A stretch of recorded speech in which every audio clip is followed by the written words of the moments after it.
Tengo que decir que hoy es un episodio muy especial para mí. Los que me conocen sabéis que me gusta mucho el chocolate. Y de hecho que si me quieres pedir algo, si lo acompañas de un trozo de chocolate, ya subes mucho las probabilidades de que te diga que sí. Y hoy tengo conmigo al fundador de Organic Africa Chocolate, o Chocolate, Sergio Coudonier. Buenos días, Sergio, y bienvenido a Decodificados. Buenos días, Loic. ¿Cómo estás? Muy bien, muchas gracias por estar con nosotros. Y quiero empezar contigo remontando un poco, pues unos 15 años atrás, más o menos estamos en el año 2009, tú estás viviendo en Londres, llevas ya pues más de 10 años trabajando para multinacionales y recibes una llamada que te va a cambiar la vida. Cuéntanos un poco, ¿quién te hizo esta llamada y qué desencadenó en ti? Bueno, la que hizo la llamada es una headhunter que se llama Olivia Potet, una gran persona que me dijo, bueno, de hecho yo fui quien le dijo que tenía ciertas inquietudes profesionales y quería hacer un cambio en mi vida, sobre todo ir a vivir al África subsahariana. Y le pregunté si tenía algún proyecto interesante para hacer en esa parte del planeta. Y unos meses después, pues me llamó y me dijo que sí, que había un proyecto. ¿Y por qué este interés por la África subsahariana? A ver si lo digo bien. Bueno, a mí siempre me ha gustado descubrir el mundo. Nací en Barcelona y casi toda mi infancia pues la pasé por Europa visitando pues diferentes países, aunque llegó un punto que me di cuenta que es más o menos todo lo mismo y lo que quería era un cambio significativo. Por eso pedí el África subsahariana. ¿Y qué te llegó a ofrecer entonces, Olivia? Algo muy interesante que al principio no lo encontré tan interesante. Y era una, sí, a veces la vida tiene esas cosas. Y era una posición de dirección para Coca-Cola en Ghana. Ok, ¿y por qué no lo encontrabas interesante tú esto? Bueno, yo siempre he tenido una vida muy sana y saludable y entonces no he fumado, no he bebido y muchas otras cosas que quizás debería haber hecho. Y entonces la Coca-Cola no la encontraba muy sana y pensé, bueno, pues ¿cómo voy a trabajar para una cosa o un producto que no encuentro demasiado interesante? No, desde luego, ya es casi el paradigma del producto insano, ¿no? Y a nivel, aparte de todo lo que conlleva y tal. Y entonces, ¿qué te hizo dar el paso? El paso me hizo, bueno, lo que me dijo Olivia es lo siguiente, ¿por qué no vas a Ghana, pasas unos días, os conocéis las dos partes y a partir de ahí tomáis decisiones? Y me pareció una propuesta muy interesante porque decir que no sin algo que no conoces con más profundidad tampoco tiene mucho sentido.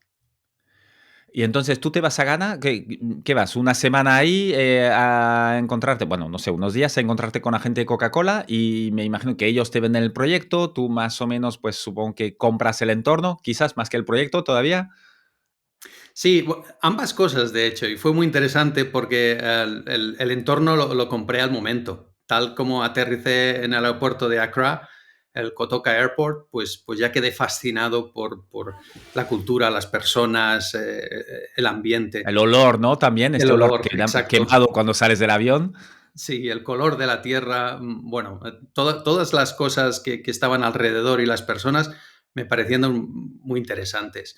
Y después con Coca-Cola fue un poco más lento, pero a las 24 horas, cuando ellos me explicaron el proyecto con profundidad y lo que estaban haciendo, cómo lo estaban haciendo, también me pareció muy interesante. Y entonces, ¿qué entras ahí para hacer qué? Bueno, llevar varias áreas de dirección dentro de lo que es el proyecto en Ghana, desde tecnología, seguridad, bueno, casi una semidirección general al principio. Ok, y esto evoluciona luego porque yo vi fotos tuyas que dices, pero este hombre con Barack Obama, con la familia Buffett, con los Gates y tal, dice, pero eras una persona con, bueno, muy importante allá, ¿no? Llegas a ser un poco más casi de PR luego mientras va evolucionando tu rol. Eso es. Bueno, tuve un golpe de suerte muy interesante. Los años de Coca-Cola fueron muy bien. Los equipos hicieron un trabajo extraordinario y nos posicionamos dentro del mundo de Coca-Cola. Ghana se posicionó en un año y medio como un país de referencia en un par de cosas interesantes. Por ejemplo, Melinda Gates tenía problemas muy serios para distribuir las vacunas y mantener la cadena de frío en países como en el África Occidental, como Ghana. Entonces, yo había desarrollado una solución con mi equipo allí para que las Coca-Colas estuvieran frías siempre. Entonces, solo que había que cambiar Coca-Colas por vacunas en este caso. Ah, mira tú. Y entonces ya tú también a nivel personal me imagino que todavía te encajaba mejor que hubiera vacunas ahí dentro de esta cadena de frío, ¿no? Exacto, también tenía una parte muy interesante. Entonces, a los 2 años me ofrecieron la dirección para 13 países de lo que son relaciones gubernamentales, lo que es Coca-Cola con el mundo y el mundo con Coca-Cola.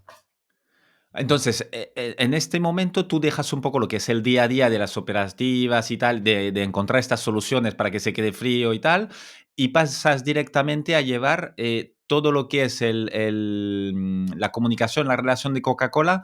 Me imagino que tienen fundación y haces proyectos de los que a ti realmente te hubiera gustado hacer desde el principio, ¿no? Eso es.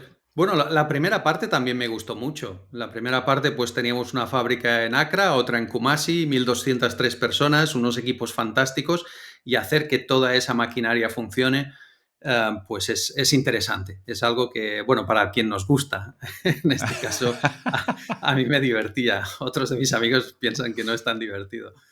La siguiente todavía fue un rol más interesante en el sentido humano, primero porque eran 13 países, empezando por Argelia, Marruecos, Mauritania, Sierra Leona, Guinea-Conakry, Guinea-Bissau, Sudán del Sur. De hecho, abrimos operaciones 48 horas antes de que el país estuviera constituido. Wow. ¿Y Y eso, cómo se hace pues, esto? Es decir, sin que ah, existiera, vosotros ya estabais ahí. O sea, esto es Coca-Cola exacto, al sí. más puro estilo. Al más puro estilo como en la Segunda Guerra Mundial, que iba de algún modo con la Coca-Cola con el ejército aliado, pues aquí algo parecido. Obviamente todo el mundo sabía que Sudán del Sur pues se iba a independizar, e iba a ser el país más joven del planeta. Entonces, pues tomamos un avión y nos fuimos allí y hablamos con el nuevo presidente y le dijimos o le preguntamos si quería que las operaciones de Coca-Cola se instalaran en el país. Y para el país era muy bueno porque tener una marca de referencia multinacional pues da una seguridad al final. Otras empresas se animan a invertir, se animan a hacer cosas porque una compañía relevante multinacional dice, oye, pues yo me instalo y empiezo operaciones. Wow, es bueno, no, mira, no pensaba abrir este camino, pero es muy interesante lo que dices, claro, el peso que puede llegar a tener una multinacional en el desarrollo incluso de un país a nivel político. Totalmente. Esto es una de las cosas que yo aprendí dentro de Coca-Cola de lo bonito del trabajo. Cuando ves que el impacto va mucho más allá de lo que es un producto o un servicio. Y tú ahí luego me imagino que utilizas este músculo o esta influencia para desarrollar cosas positivas para cada país, ¿no? Danos bueno, un par de ejemplos, lo que nos has dado ahí con la Fundación Melinda Gates. ¿Hay otros proyectos que habéis hecho y que has podido desarrollar tú ahí? Sí, y es el ADN de la fundación de Coca-Cola. La Coca-Cola Africa Foundation está creada, de entrada la empresa está operando en el continente africano durante muchísimas décadas. Actualmente 7 u 8 décadas. Estamos hablando de una empresa implantada casi 80 años en el continente. Eso no es casual, eso es algo que te hace interactuar muchísimo con los países, las comunidades.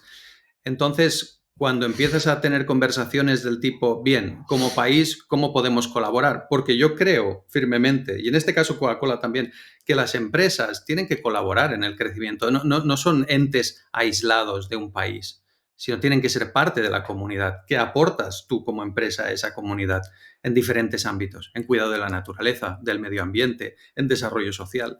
Y eso es algo que dentro del ADN de la Coca-Cola Africa Foundation está desde el principio.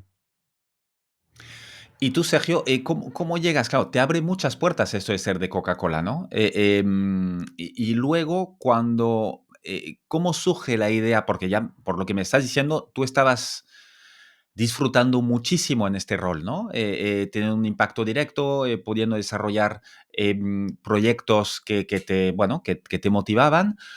¿Cómo decides cambiar y dar bueno, iba a decir un cambio total, no, un cambio total en algunos puntos y no tanto en otros, ¿no? Pero sí que pasarte de este colchón de seguridad y de abre puertas de Coca-Cola y hacerlo todo por tu cuenta. ¿Cómo surgió esta idea? Bueno, vino sobre todo desde el ámbito personal. Por un lado, conocí a una mujer que después se convirtió en mi esposa, que es experta en derechos humanos y democracia y hace cosas extraordinarias en el continente africano, bueno, en otras partes del mundo también, es diplomática de los Estados Unidos, y ella empezó a hablarme de todos estos problemas que yo en aquella época desconocía. Estamos hablando de hace 15 años. Yo no sabía pues lo que era el tráfico de seres humanos o la explotación infantil. De hecho, creía, de un modo bastante naif, inocente, que estas cosas eran un poco parte como del pasado, ¿no? Como la esclavitud y estas cosas, ¿no? Y ella me dijo, no, no, lamentablemente en el mundo de hoy esto está ocurriendo. Y empezó a enseñarme estas diferentes realidades más profundas. Y cada vez me fui más hacia la parte de la fundación y menos hacia el negocio, por un lado. Y por otro lado, también yo llevaba 13 países con lo que es el negocio y 50 y, bueno, depende, el continente africano es difícil decir si son 55 o 56, pero vamos a decir 55 países con el continente, más las conexiones con Atlanta y otras reuniones fuera. En conclusión, que tomaba 100 aviones al año, Wow. o sea, casi casi viviendo en el aire. ¿Y, Eso, y tuviste hijos? Exacto, eso como pareja funcionaba muy bien porque era como una luna de miel perpetua en la cual nos encontrábamos en lo que nosotros llamábamos ventanas de espacio-tiempo, es decir, en diferentes ciudades durante unos días, y eso era fantástico, lógicamente. Pero la fórmula empezó a estropearse en el momento que empezamos a tener hijos, claro. Claro, ahí quieres pasar un poco más de tiempo. ¿Y eso fue el detonante? Cuando realmente empiezas, bueno, me imagino que antes de tenerlos empiezas a pensar, oye, pues si los tengo es para estar con ellos, ¿no? No es para que los cuide otros. ¿Y ahí empezaste a pensar en otro proyecto? Fue un mix. O sea, por un lado, cada vez ganaba más peso todo lo que había aprendido de la fundación por un lado y de mi mujer por otro, de lo que las realidades que estaban ocurriendo, las realidades sociales y humanas. Y por otro lado, también una realidad personal. Las dos estaban ganando muchísimo peso. Y cada vez, poquito a poquito, iba perdiendo sentido el estilo de vida que había llevado hasta la fecha.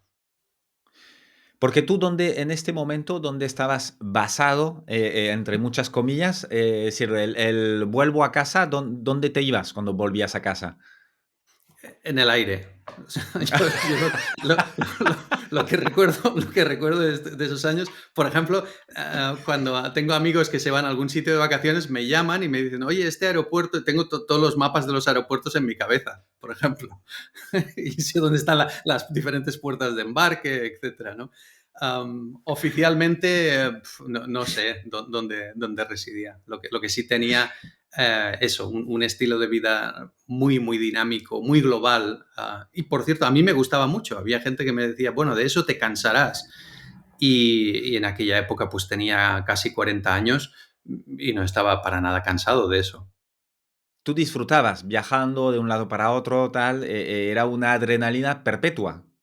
Muchísimo, era muy bonito, porque además pues te reunías con diferentes equipos, con diferentes visiones, con diferentes puntos de vista, con diferentes religiones, a veces el mismo día. Recuerdo perfectamente un día pues que aterricé en Liberia, estuve con el equipo de Monrovia toda la mañana y es un país de habla inglesa, católica, y después tomé el avión, un avión regional al mediodía y por la tarde estaba en Guinea-Conakry pues cenando con mi equipo allí, que son franceses, musulmanes, entonces explicándote cosas totalmente diferentes y a mí me parecía, además de enriquecedor, muy interesante.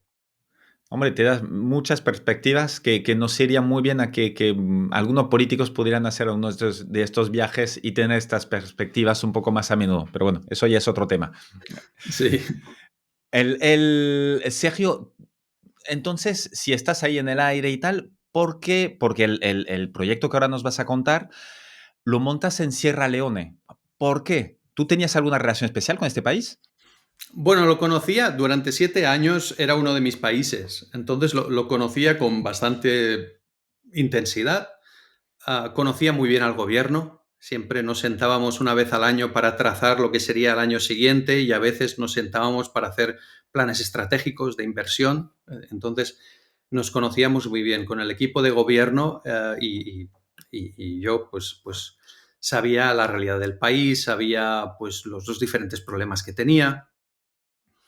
Y esto fue una conversación que tuvimos primero a nivel interno, privado, de familia, con mi mujer, en el cual, pues, lo que tenía más sentido a nivel de negocio sería empezar en Ghana. Ghana es el país donde, el primero que me acogió en África, donde he vivido unos años y donde, pues, tengo grandes amigos. Y es un país muy bonito y relativamente fácil. Eso a nivel de negocio Más hubiera sido. organizado, tiene infraestructura, tienes un país que funciona muy bien. Eso es, sí, sí. Por ejemplo, el puerto de Tema es un puerto fantástico con una capacidad logística muy buena. Pero cuando estábamos en estas conversaciones, lo que yo le preguntaba a mi mujer es, bueno, pero ¿realmente qué estamos haciendo? ¿Vamos a hacer cacao y chocolate limpio o vamos a trascender, ir más allá y crear un modelo? Porque si lo que queremos es cacao y chocolate limpio, vamos a Ghana. Es el lugar más fácil, con infraestructura, tenemos amigos, contactos, lo tenemos todo, vamos a hacerlo. Pero si queremos crear un modelo, hemos de ir al país que está más perjudicado. Y el país que está más perjudicado, y yo lo conozco muy bien, es Sierra Leona. Entonces, esa fue la decisión. Wow, y entonces te embarcaste ahí en casi el peor sitio para hacer este negocio. Dijiste, pues vamos a hacerlo ahí. Sí, sí, parece, dentro de, si vas en lo que me enseñaron en la universidad, desde luego que es lo opuesto a todo lo aprendido. Sí, ¿No? Desde luego, es decir, coge todo lo que puede ir mal o un poco peor y bueno, pues lo vamos a hacer ahí. exacto. O sea, es de un nivel de estupidez sorprendente en este sentido. Oye, pero también tienes otra cosa. Si funciona ahí, ya lo tienes, ya tienes el caso de éxito montado para decir, oye, tiene que funcionar en cualquier sitio. Eso es, Loic. Esa era la clave. O sea, cuando ella y yo hablamos, dijimos, no, esto no va de cacao o de chocolate, esto va de un modelo. O sea, el mundo está sufriendo una serie de cosas, explotación infantil, deforestación, comunidades que están sufriendo, y lo que queremos es arreglar esa parte. Si lo arreglamos en el lugar que es más difícil, el resto no tiene excusa.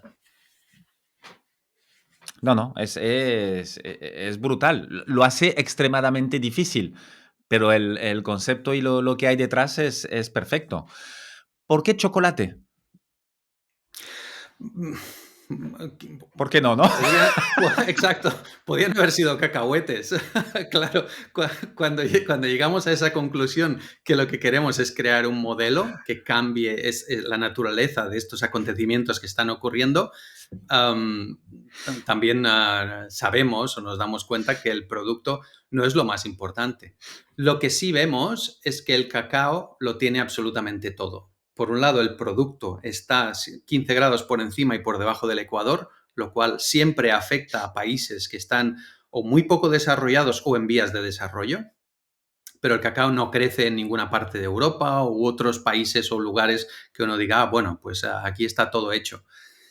Y por otro lado, también es un alimento muy interesante a nivel nutricional, que después me gustaría profundizar en esta parte, porque el gran cacao tiene unos aspectos nutricionales espectaculares y el chocolate es algo que gusta a todos. Entonces, era como la perfección de ese círculo.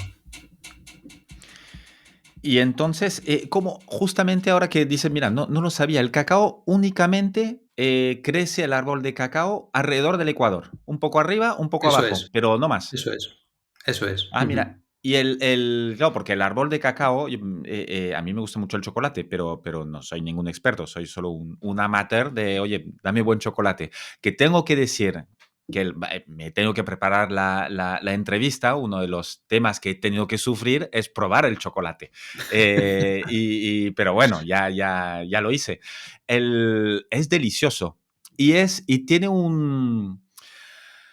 una textura en boca que es distinta a un chocolate normal, o a mí como mínimo Mm. me ha parecido un poco distinta y ya te digo bueno, me he hecho adicto, no solo yo, toda mi familia, los 4 que estamos aquí y de hecho ya algunos regalos que tengo que hacer para Navidad, pues ya que he visto que los entregáis muy rápido, ya tengo la lista que voy a pasar los pedidos, lo cual, este chocolate, ¿cómo, cómo se hace? Es decir, el árbol, ¿a partir de cuándo te da cacao? Y más o menos cuánto tiempo. Es decir, es una cosa rápida o cómo funciona? No, acostumbra a ser una cosa lenta y eso dificulta todavía más diferentes aspectos. El árbol tarda entre 3 y 5 años en dar los frutos una vez está plantado. Entonces el agricultor está pues casi un quinquenio esperando sin ningún tipo de ingreso, solo cuidando de ese árbol para que dé de sí. Y después tiene un ciclo de vida que puede llegar aproximadamente hasta los 100 años, pero a partir de los 40 años ese árbol, su rendimiento y su salud cae de una manera significativa. Y esto también es importante porque hoy en día tenemos las plantaciones muy viejas en todo el África Occidental y el África Occidental aporta 3/4 partes de todo el cacao del planeta y entonces Wow. estos agricultores que son muy pobres no tienen capacidad para replantar y poner nuevos árboles en el sistema. Entonces, ¿cómo lo hacen? Porque ellos no se pueden permitir el lujo de decir, oye, pues voy a coger, pues, yo qué sé, un 20% de mi superficie, arranco lo que ya está muy viejo y planto nuevo. Claro, que quiere decir que durante 5 años todo este 20% no me va a dar nada. Eso es. Y además lo oí que un agricultor que es tremendamente pobre no tiene capacidad para quitarse un 20% de ingresos y además hacer una inversión adicional. De hecho, esto es algo que estamos solucionando con Daniel Scholler, con una ONG suiza que se llama Social Income, para poder replantar estos árboles y que durante el periodo de tiempo que ellos no tienen ingresos reciban a través de esta ONG unos ingresos y para el agricultor no signifique un esfuerzo económico que no puede realizar. Y cuál es el concepto detrás de esto? ¿Cómo lo vais a hacer o lo estáis haciendo? Es un triángulo con 3 patas donde el agricultor pone el trabajo, nosotros ponemos las semillas y los superárboles, de hecho ya le damos un arbolito al agricultor, que lo llamamos superárbol porque es una selección de las mejores semillas que el agricultor tiene. Y Ok. Social Income lo que hace es pagar $34 cada mes durante el periodo de tiempo que este proyecto se lleva a cabo y el agricultor no tiene ingresos. Wow. ¿Y estos $34 de dónde vienen? De la ONG, Social Income hace el pago Es decir, directamente. ellos pagan y se levantan fondo donde sea y con esto ya es a fondo perdido, digamos. No lo hacen como una No, inversión, un préstamo, digamos, no. a 10 años. Es a fondo perdido, es una ONG de aquí de Suiza y estamos trabajando en este piloto que creemos que será un éxito muy grande porque cubre todos los aspectos de este problema. ¿Y esto cuándo lo vais a arrancar? Ya lo hemos arrancado, de hecho. El mes pasado empezamos ya con el piloto a una escala muy pequeñita y ahora lo que estamos haciendo es buscar nuevos socios, nuevos partners para que el proyecto sea más grande y pueda impactar a más, porque hoy en día somos 2.880 agricultores en Sierra Leona. Wow, son casi 3.000 agricultores. Claro, esto empieza, si todos lo hacen un poquito, pues hay que encontrar fondos. Sí, un 20% de 3.000 agricultores son muchos árboles y muchos fondos necesarios. Tal Sí. cual. Y ellos más o menos con ¿esto es lo que les da un árbol? $34 al mes. No, un árbol les da muchísimo menos. El de los $34 sería por 1/4 parte de su hectárea. De media, los agricultores tienen una hectárea, un campo de fútbol de tamaño, Ajá. y lo dividimos en 4 trozos y uno de ellos se dedica a replantar y hacer este piloto. Ok, y les dais para esto. Para este trozo Para son esto, 34 para este dólares. trozo, exacto. Y ellos continúan con los ingresos de las otras 3/4 partes. Y entonces luego, ¿cómo se hace? Durante estos 40 años el árbol da bastante cacao. ¿Cómo lo tratáis luego? ¿Cómo se llega desde Después, el árbol del cacao al chocolate? sí. Decías de lo diferente que era el chocolate que probaste y ahí radica la diferencia. Una vez has cuidado muy bien el cacao en las plantaciones y ese es el gran trabajo que hacen estos 3.000 agricultores. Después lo que hacemos es coger el cacao y fermentarlo durante una semana en 9 centros de fermentación que tenemos en Sierra Leona. In situ, muy cerca Ok. de las plantaciones. Y eso es muy importante, porque preservar la calidad ocurre cuidando de cada uno de estos pasos. Hacemos la fermentación durante una semana, hacemos el secado durante otra semana y después lo llevamos a la fábrica que tenemos en Kenema, también en Sierra Leona, donde lo tostamos, le quitamos la cáscara y lo chafamos. Ahí es cuando se empieza un poquito a parecer a chocolate. Sí, ahí visualmente, de hecho, hacemos unos bloques de 20 kilos que visualmente son chocolate, no sabrías diferenciarlo. Cuando te lo pones en la boca sí que lo notarías porque es 100% chocolate. Entonces no lleva nada, no Amargo lleva ahí. leche, azúcar, sí, es un poco más amargo. Lo que pasa es que como la calidad tanto de la plantación como de la fermentación, el secado y la preservación en origen, es un cacao que no ha sufrido contenedores, ir por el Atlántico, llegar a Ámsterdam, estar en almacenes, humedades y otro tipo de cosas, la calidad idónea se ha capturado y se ha preservado en el origen.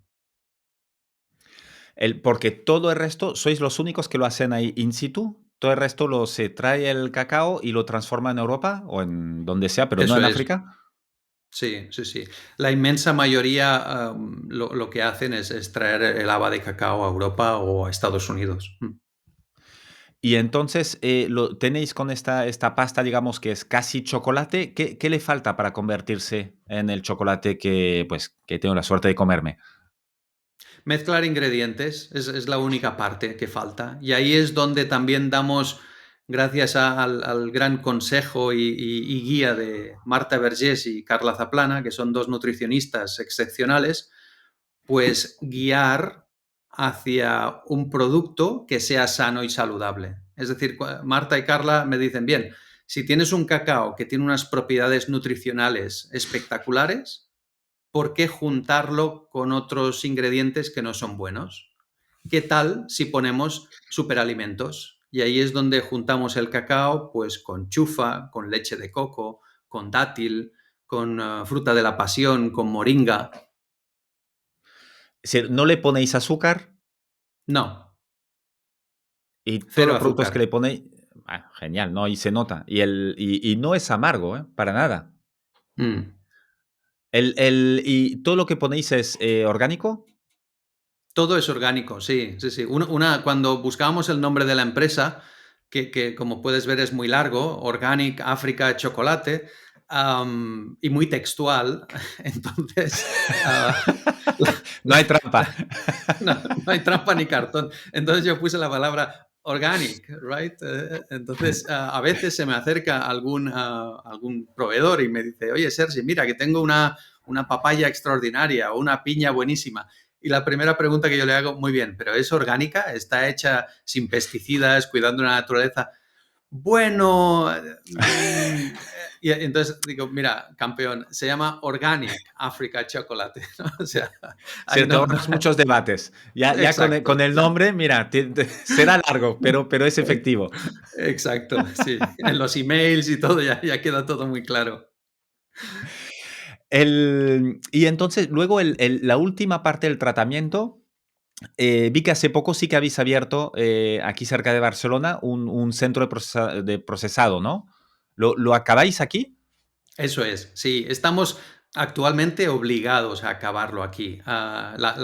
¿Por Este qué? chocolate al 100% por un tema de ingredientes y de diferentes posibilidades dentro del país. Si termináramos la tableta de chocolate para el mercado local en Sierra Leona, la lanzamos en el 2020 y fue un éxito.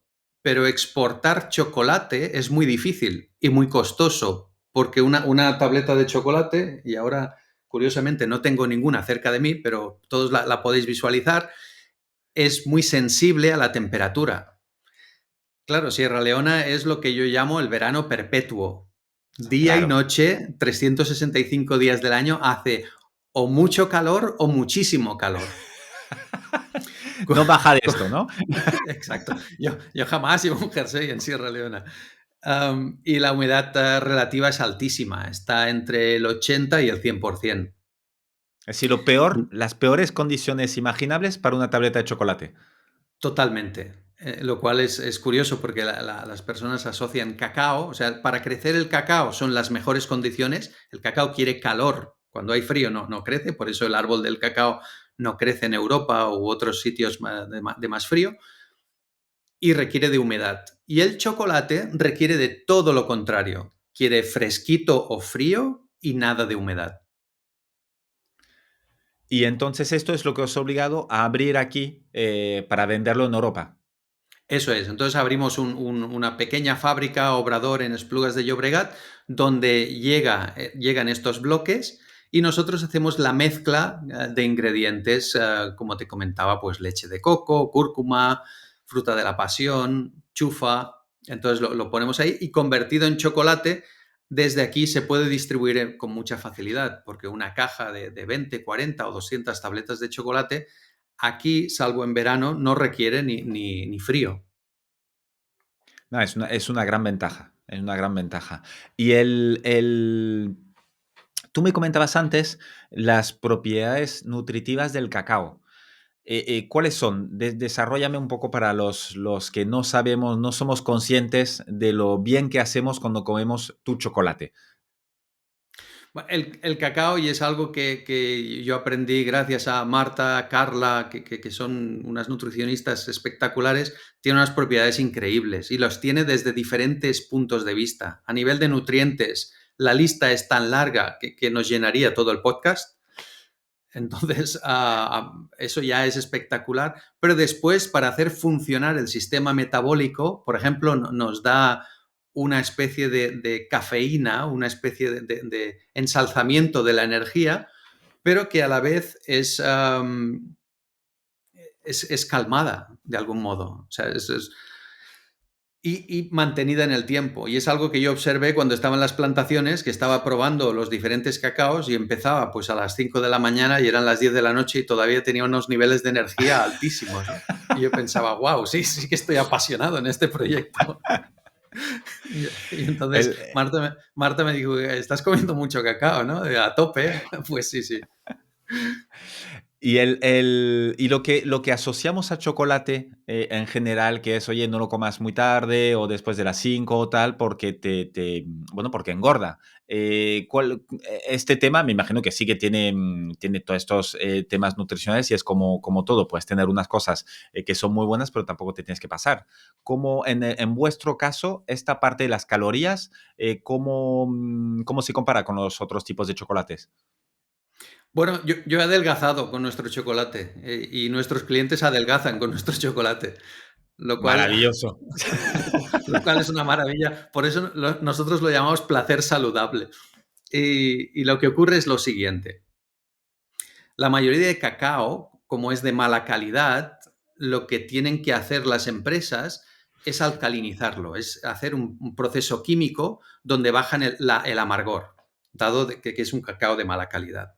Eso destruye los nutrientes. Cuanto más alcalinizado estás, más destruido el nutriente está de ese cacao. Entonces, la segunda parte, como la calidad es mala, utilizan otros ingredientes para taparlo. El principal, el azúcar.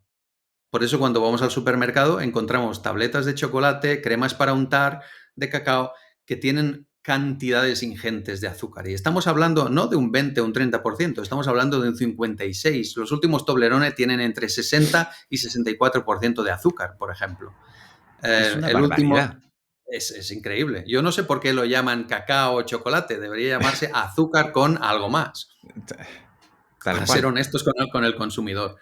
Entonces, eso es lo que crea un problema muy grave, crea inflamación, crea pues calorías del azúcar y calorías vacías porque ese cacao al estar alcalinizado ha perdido sus nutrientes.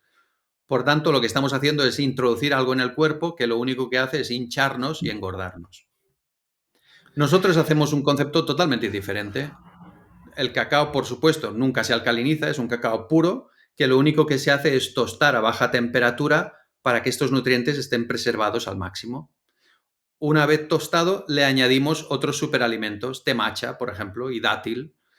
Y ahí lo que tienes es un chocolate nutricional que al comerlo sí que estás haciendo una ingesta de calorías. El otro día lo hablaba con un médico, pero lo que ocurre es que nuestro metabolismo gasta un número de calorías por hora y el chocolate que estás introduciendo son menos calorías. Entonces, cada hora, de algún modo, tu cuerpo está perdiendo calorías.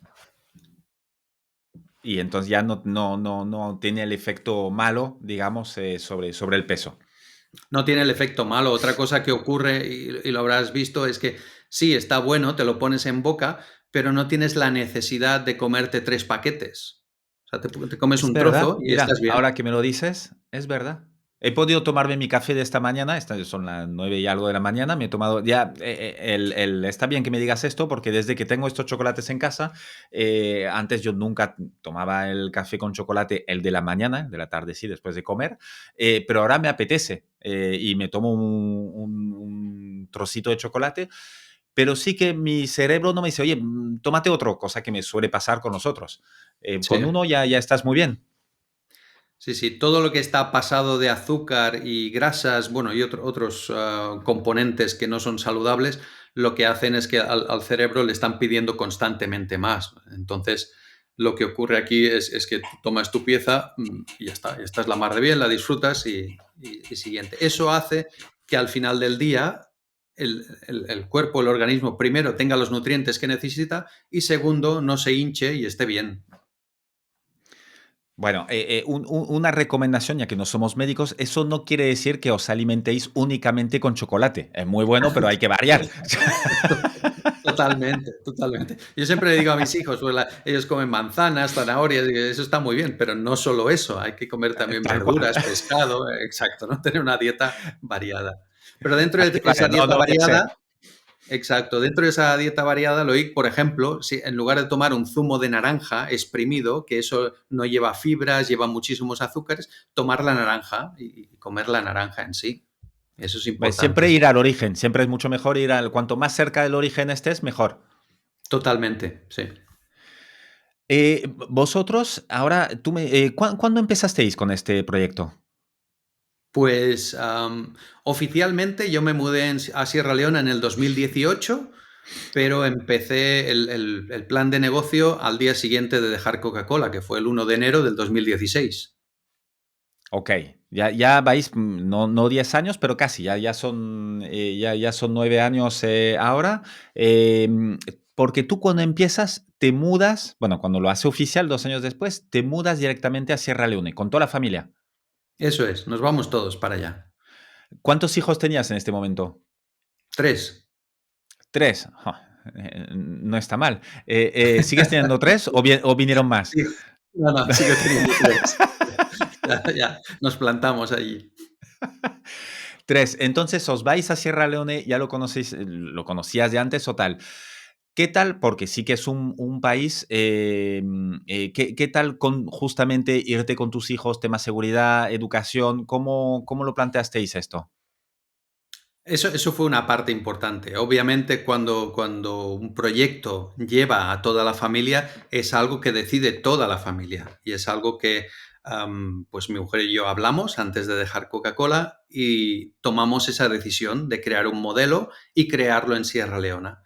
Entonces, la parte importante es, bien, ¿cómo podemos aterrizar en Sierra Leona de un modo en que, por un lado, pues a nivel personal estemos protegidos, porque es un país que tiene sus características, y por otro lado, podamos desarrollar el proyecto de la mejor manera posible? Y ella, como diplomática, pues dijo, pues pedir Sierra Leona como destino y me voy yo ahí como directora de su trabajo, que es la oficina política. Y esa parte fue la más fácil de todas, de hecho, porque cuando le preguntó al Departamento de Estado americano si podíamos ir a Sierra Leona, ellos dijeron que claro, que si le pedíamos Sierra Leona, que nos íbamos mañana para allá.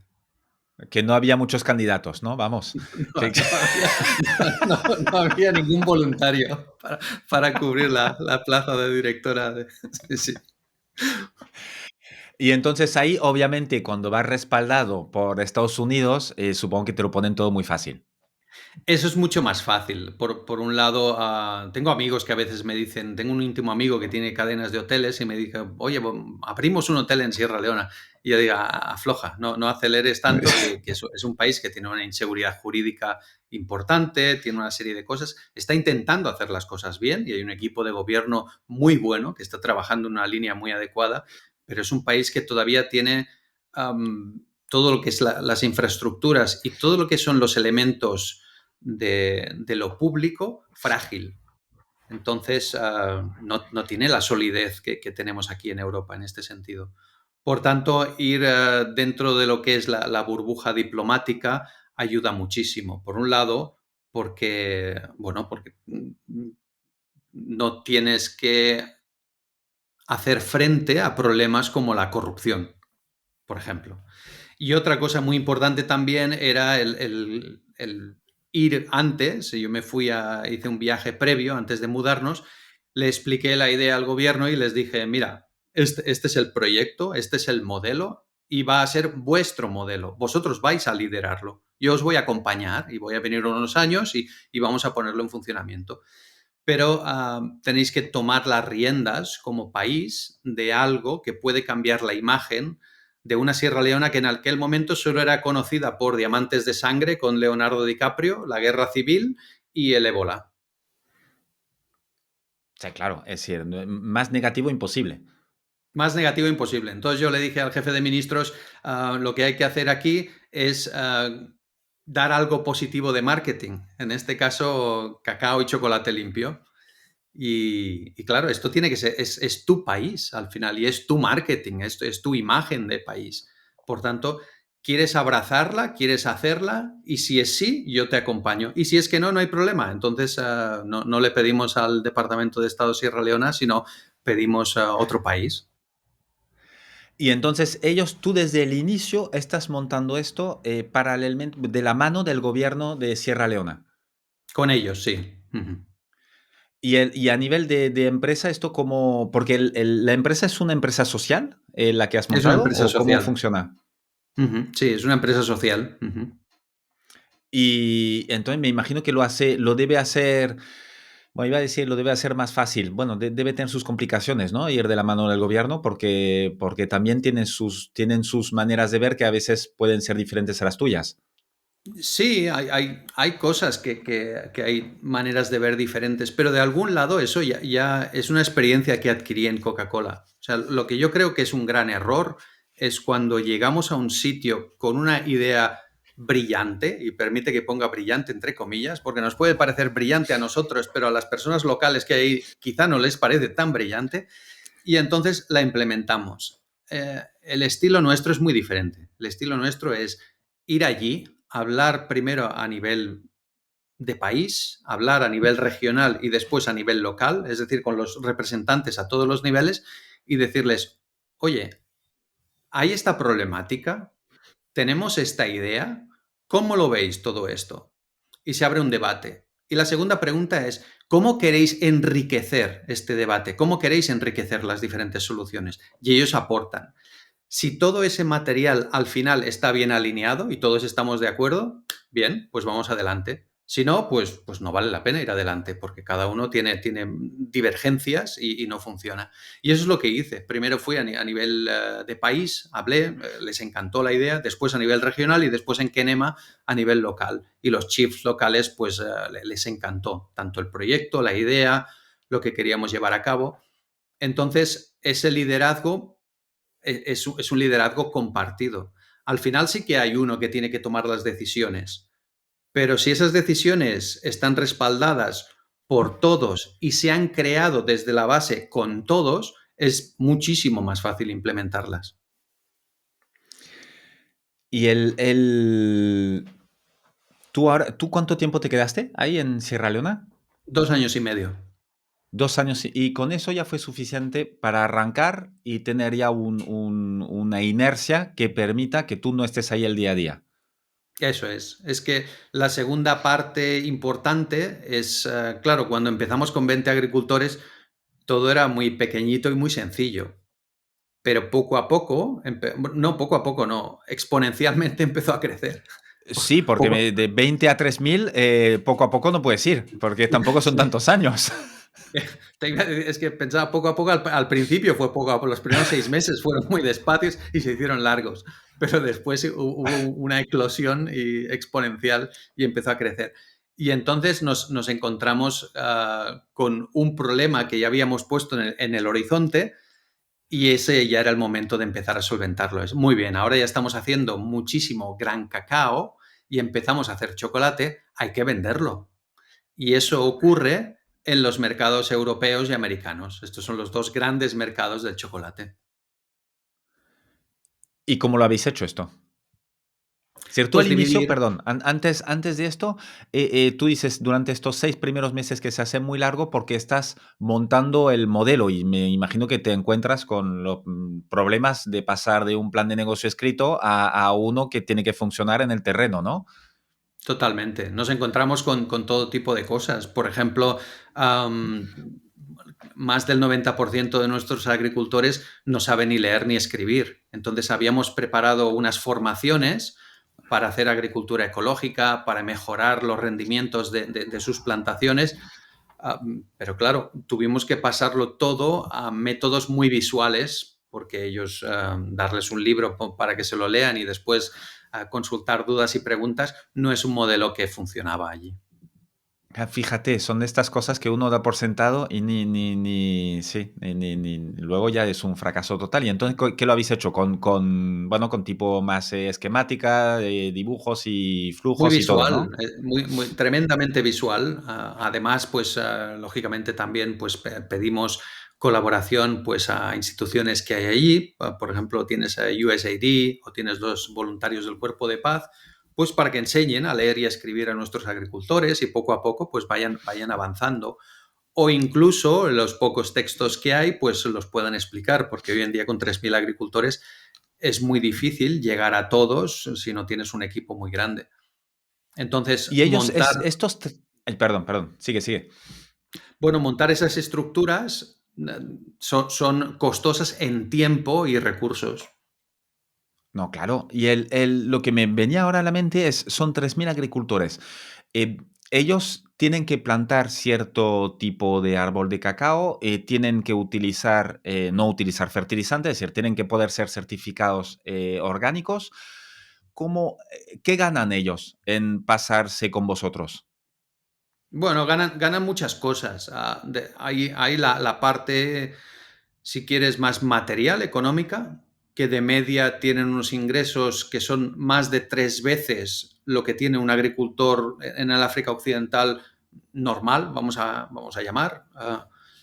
Esa es la parte económica, pero después hay un montón de servicios alrededor, desde, por ejemplo, formaciones, herramientas.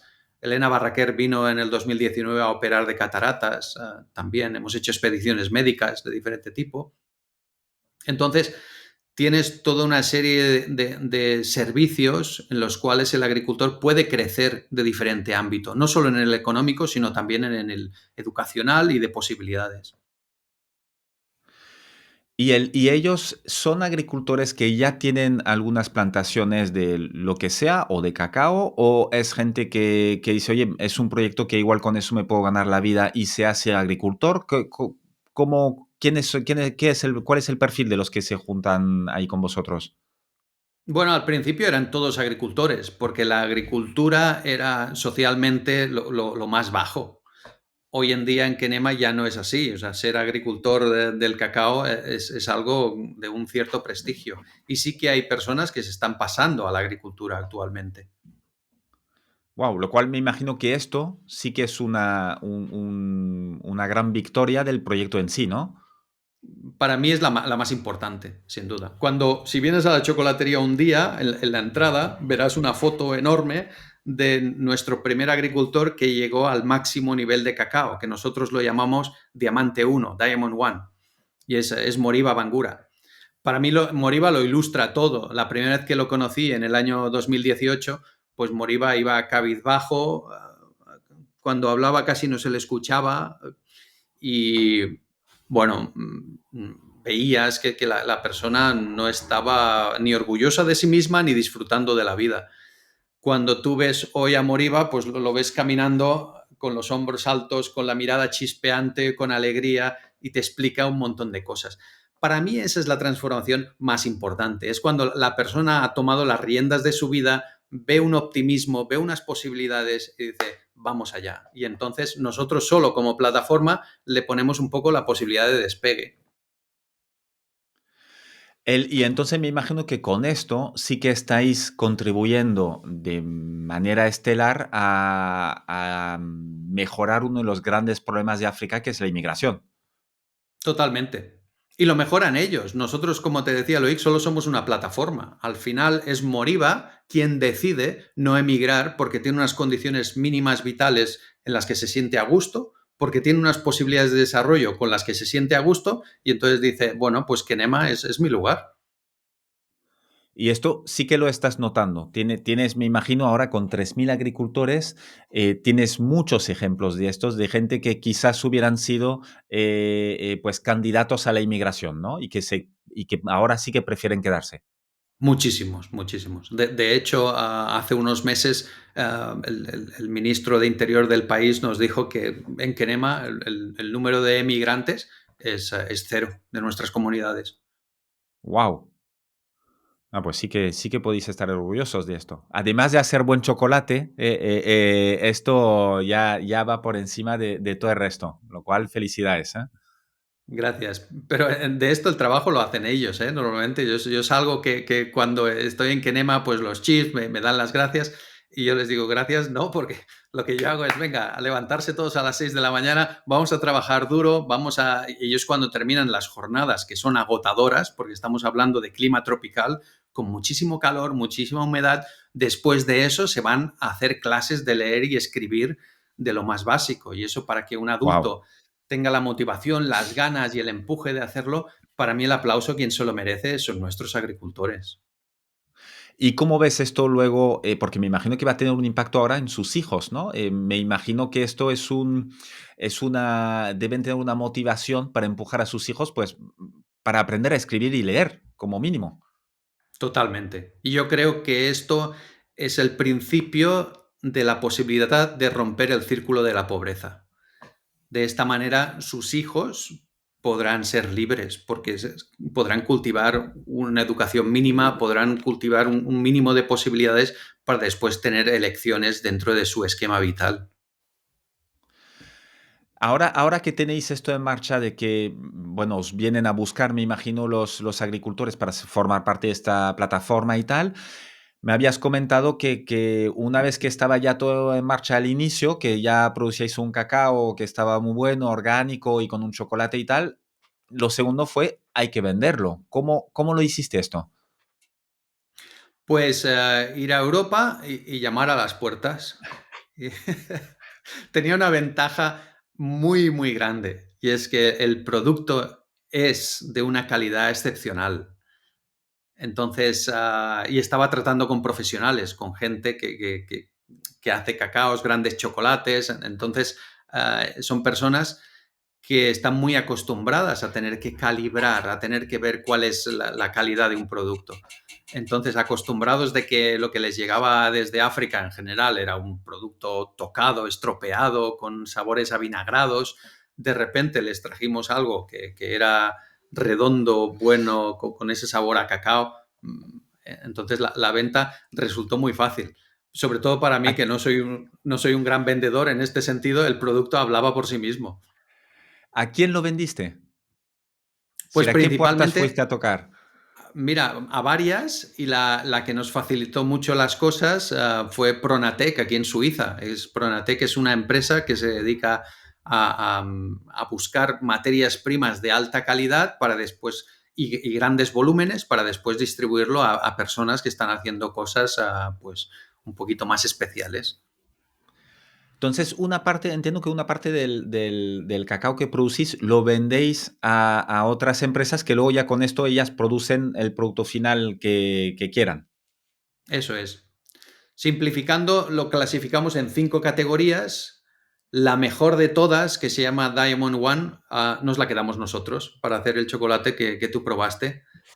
Las otras tres siguientes, que son un cacao de gran calidad también, la vendemos a Pronatec u otros que quieren hacer también grandes cacaos, grandes chocolates. Y después los últimos, que acostumbran a ser los agricultores que entran en el sistema ese año, normalmente nos traen ese cacao que históricamente está tocado mal y entonces es un cacao commodity y eso lo vendemos por contenedores a chocolates que están haciendo cosas muy básicas y con mucho azúcar y todo esto. Mientras ellos están haciendo la transición, ya Mientras hacen la para que no transición, pierdan todo. exacto, yo siempre les digo a estos agricultores que estar en este estadio, en el quinto estadio, es algo que es duro para su vida, no les aporta nada, por tanto, vamos a moverlo contra más rápido mejor. ¿Y cómo se mueve? Pues con formación, con herramientas, trabajando duro y a partir de ahí su plantación se transforma, el árbol del cacao empieza a dar un cacao muy bueno y después lo que es la post cosecha, la fermentación y el secado, que son dos elementos muy importantes para preservar esa gran calidad de origen, pues ya nos encargamos nosotros en hacerlo para que ese cacao sea espectacular. Y el Sergio, en más o menos el reparto de facturación, me imagino que es mucho más lo que vendéis como cacao bruto casi que el producto terminado vuestro. Eso es. Actualmente es una pirámide, donde tienes el gran cacao, el mejor, el Diamond One, el que utilizamos para nuestro chocolate, es una pequeña fracción de todo lo que se produce. Y contra más vas bajando, más hay, porque el sistema todavía está incorporando muchísimos agricultores. De hecho, incorporamos unos 500 cada año aproximadamente. Y Poco a entonces la poco, fabricación... Ah, perdón, perdón. poco a poco esa pirámide se va invirtiendo, pero eso llevará muchos años. Entonces, en la actualidad, lo que es el chocolate representa una facturación que no llega ni al 2% de todo lo que se hace de cacao.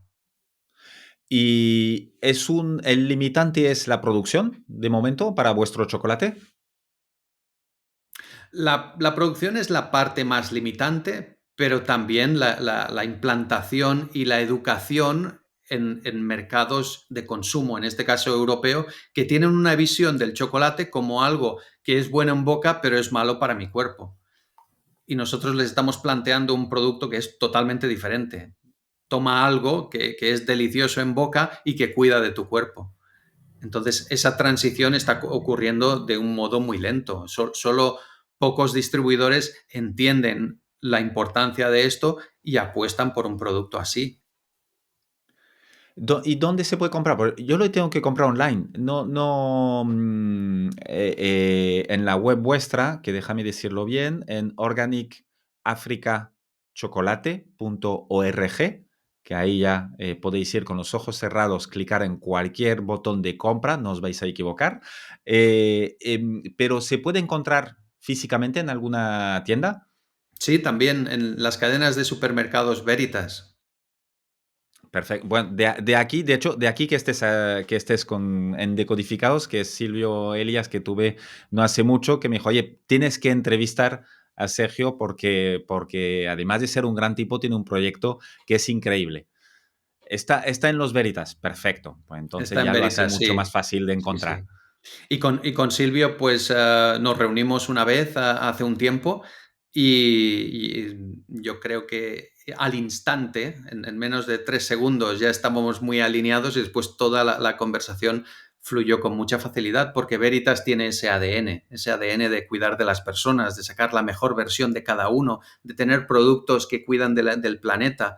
Entonces, y yo no llamé a esa puerta por casualidad, obviamente. Conocía muy bien esa trayectoria de más de 20 años de lo que han hecho en Veritas, liderando Silvio todo ese proyecto, y entonces dije, nuestro chocolate tiene que estar en Veritas.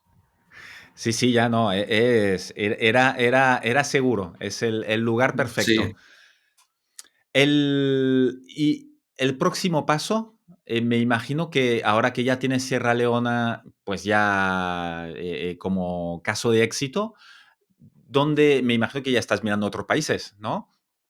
replicando, ya estamos en fase de réplica del modelo. Y Ok. la siguiente réplica ya ha ocurrido en Madagascar. De hecho, hace 3 semanas inauguramos la fábrica que ya está haciendo chocolate. En Madagascar hay 1.500 agricultores en la actualidad y en el norte de la Ya isla, tenéis a 1500 en vuestra plataforma. sí, y ya están Wow. trabajando haciendo un cacao muy bueno en el norte de la isla.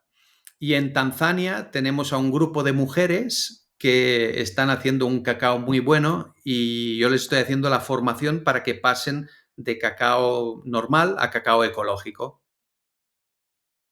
Ah, es excelente, lo cual sí que se va. ¿Y esto cómo, estos países, es por conexión que tengas ahí o tú tienes identificados algunos y vas abriendo? ¿Cómo escoges esta hoja de ruta? Vas abriendo, el modelo cada vez se conoce más, lo cual es una gran ventaja. Entonces hay algunas comunidades ya de África que contactan con nosotros directamente, lo cual lo facilita todo porque de algún modo ya están en su ADN, ya creen en qué hacemos y cómo lo hacemos.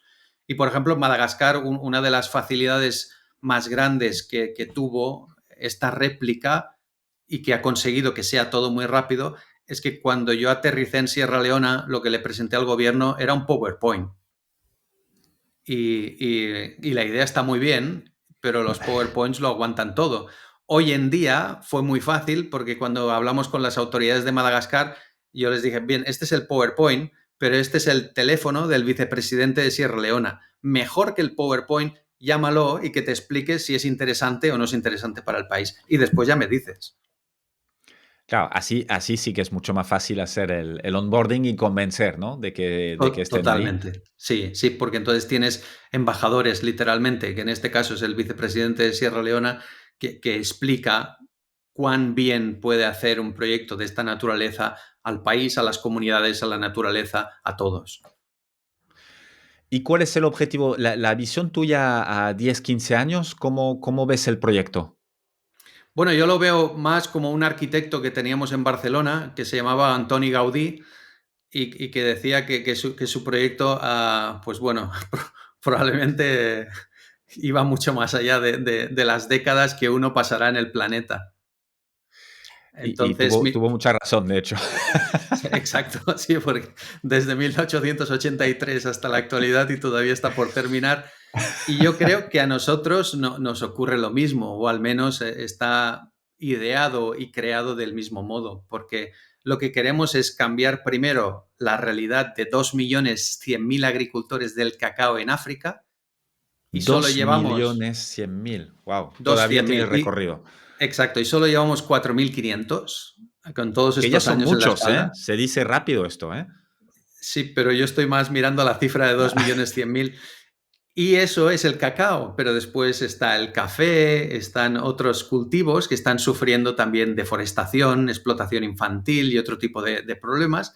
Entonces, saltar también a otros cultivos para que hagan las cosas de un modo diferente, de un modo sostenible, con las personas, con el planeta, con las comunidades. ¿Tú lo estás viendo esto? Es decir, ¿lo tienes en mente? ¿De momento es solo una idea o ya estás trabajando en ello? Por el café, por ejemplo, sería otro gran ejemplo paralelo al chocolate, ¿no? Un producto Totalmente, sí, mundialmente conocido y usado y es el sí. siguiente en la lista. Sí. Hay productores de café que ya me han conectado y me han preguntado, oye Sergi, explícame más este modelo con más profundidad. Y podría yo implementarlo en el mundo del café. Y les hemos pasado toda la información. Nosotros somos como una Wikipedia. Lo que hacemos, o sea, está abierto. Entonces les pasamos gratuitamente la información y decirle, mira, pues este es el modelo, esta es la hoja de ruta y si quieres hacerlo en el café, pues fantástico, porque contra más seamos, mejor. ¿Y hay algunos que han empezado o todavía está esto, Hay dos que están, bueno, inicios? mirando cómo hacerlo. Uno de los retos más grandes que hay, o quizá el reto más grande que hay, es que te tienes que ir a vivir al país, al menos en África. Y eso es fundamental. O sea, no sirve tomar un avión, estar de lunes a viernes, enseñar unas cositas. No. Tienes que entrar dentro de la comunidad, vivir dentro de la comunidad como mínimo un año. Entonces, la primera pregunta que yo les hago es, ¿estás dispuesto o puedes hacer eso? Hay personas que sí que están, pero por motivos familiares o los que sean no pueden hacerlo. Pero los que sí pueden, eso es un requisito casi indispensable para que el proyecto tenga éxito. ¿Por qué? Porque es un acompañamiento. Y el acompañamiento no ocurre si no estás al lado. Sí, porque y también es una manera de que vean que realmente el que acompaña está totalmente involucrado en el proyecto, ¿no? Me imagino, para ganar confianza y todo. Además, eso ayuda, pero la clave es que es un acompañamiento. Es decir, si ellos no tienen tijeras de podar, significa que tampoco saben hacer la poda. Por tanto, no solo se trata de enviar tijeras de podar, unas cajas, muy bien, sino hay que enviar las tijeras y ahora empezamos a hacer la poda. Perfecto. ¿Cómo hay que hacerla? Pues hay que hacerla con un giro de 45 grados y a unos 2 centímetros del origen de la rama. Muy bien. Hago 3, 4 y ahora toma la tijera de podar. Ahora te toca a ti. Es la primera vez, el agricultor empieza y la primera, pues obviamente no le saldrá todo lo bien que sería. Y eso son las 6 de la mañana y son las 6:30, las 7 y tienes que acompañar. Y a las 8 quizá ya empieza a hacerlo bien. Pero al día siguiente te vuelves a levantar y vuelves a estar con él a las 6 y lo vuelves a acompañar. Y esta vez ya le das las tijeras directamente. Hoy empiezas tú, campeón. Y él empieza a hacer tac, tac, tac y empieza a salirle mejor. Y así cada una de las cosas. Por eso es un proceso de acompañamiento. Y ese proceso de acompañamiento es fundamental que estés al lado. Si no, el acompañamiento, pues eso, no funciona. Yo he visto miles de ejemplos durante mis años en África, pues que se ha enviado material, cosas, y obviamente pues la persona no sabe ni qué hay que hacer con ese material. Entonces no le sirve de nada. Sí, y quizás estés tocando ahora uno de los grandes problemas de la ayuda a países africanos, ¿no? Lo ayudamos con una mentalidad de aquí pensando que hacemos cosas bien y estirar dinero y tiempo si no lo haces hasta el final estando ahí. Totalmente. Una de las cosas, por ejemplo, y además vas descubriendo cosas por el camino. Una de las cosas que nos ocurrió, Loic, es que cuando éramos unos 1.500 aproximadamente, teníamos a unas pocas comunidades en lugares tan remotos que, aunque hacían el trabajo muy bien en la plantación, después el cacao se estropeaba porque no había manera de traerlo al centro de fermentación y secado. Bien. ¿Quiénes son los mejores expertos en logística del planeta? Pues dos, los militares de Estados Unidos y Coca-Cola. Pues entonces me puse en contacto con los dos y les dije, tengo este problema, yo no soy experto en logística, vosotros sois los mejores del planeta, ¿qué podemos hacer? Y cuando les planteé el problema quedaron entusiasmados, porque normalmente están solucionando otro tipo de cosas que quizá no les gusta tanto. Me dijeron, wow, esto es chulo, y empezamos a trabajar juntos. Y además de ahí salió una colaboración muy bonita con Emiliano Duque, que es uno de los directores del Banco Mundial, que es el que ahora está liderando un proyecto para que cuando los militares se retiran en Estados Unidos, pues puedan tener, porque muchos de ellos se retiran muy jóvenes, por cierto, puedan hacer trabajos de logística que ayuden a estos países en vías de desarrollo a que sus productos lleguen al mercado. Fíjate, todo un círculo virtuoso. Eso es. Pero para poder trabajar ese círculo, tienes que estar allí cada día y tienes que ver esas realidades, tienes que notar las texturas y después, una vez encontramos soluciones que son conjuntas, ¿eh? O sea, no es una solución solo que vaya unilateralmente por nuestra parte, sino con la comunidad hablamos y qué podemos hacer y con el gobierno hablamos. ¿Hay posibilidad de mejorar la carretera? ¿Hay posibilidad de hacer algún tipo de infraestructura? Y entonces todo eso también va quedando, porque el gobierno, que tiene unos recursos limitados, dice, bien, pues hay 100 carreteras a hacer, nosotros tenemos presupuesto para 15 y ahora sabemos de esas 15 cuáles hay que priorizar porque vemos los diferentes flujos. Si ellos no dispusieran de esa información, no sabrían qué 15 carreteras tendrían que hacer. Sí, sí, todo es un enjambre de cosas y cuanta más información fluye entre privado y público, pues permite hacer la cosa mucho mejor. Es un gran ejemplo. Sí, sin duda. Sergi, para ti, ¿cuál sería la definición del éxito? Soy muy curioso por saberlo porque tienes una trayectoria y personalidad muy interesante. Bueno, es un poco diferente a lo que nos han enseñado en nuestra sociedad occidental. Para mí el éxito es disfrutar de la vida, estar en armonía contigo, con lo que te rodea, con las personas, sentirte bien. Cuando termina el día y te sientas en el sofá, respiras profundamente y dices, muy bien, ¿cómo ha ido el día? Y lo primero que te viene es una sensación de paz, de belleza.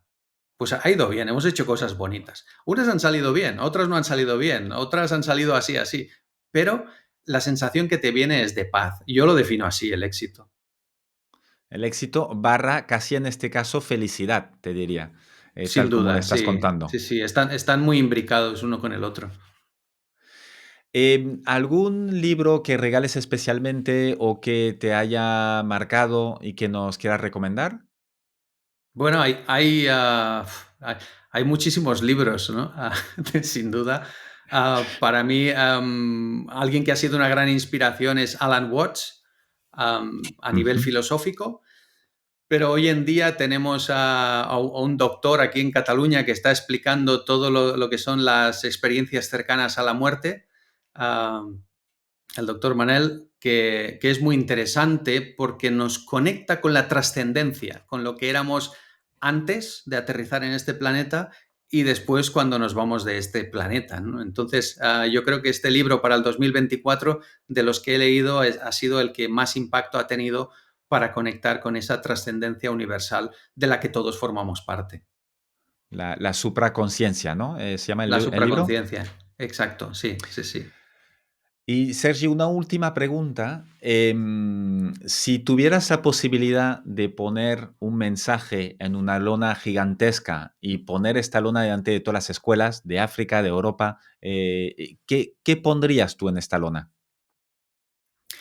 Bueno, yo esto casi la pondría en blanco. Se me ocurren varias cosas, ¿eh?